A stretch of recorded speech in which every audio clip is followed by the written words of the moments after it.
అట్లాగే తదితరులు నాతో ఉన్న తదితరులు మిత్రులందరికీ సిపిఎం పార్టీ అధ్యయనంలో ధన్యవాదాలు తెలియజేస్తున్నాను.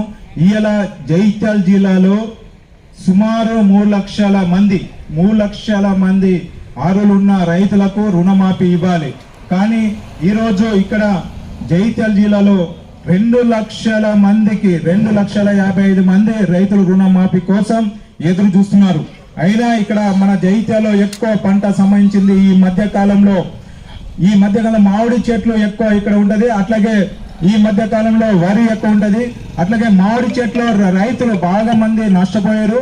ఈ రుణమాఫీ ఇక్కడ మాఫీ అయితే మాకు కొంచెం లాభం జరుగుతుందనే ఉద్దేశంతో ఈ రోజు రైతులు ఎదురు చూస్తున్నారు. ఇవాళ 6 గ్యారెంటీలో 2 లక్షల రుణమాఫీ ఒకటి. ఎందుకంటే ఆగస్టు 15 లోపల అందరికీ రుణమాఫీ, అందరికీ 2 లక్షలు ఇస్తా అని చెప్పిన ఇవాళ రేవంత్ రెడ్డి ప్రభుత్వం కనీసం ఇవాళ ఇక్కడ జైత్యాల జిల్లాలో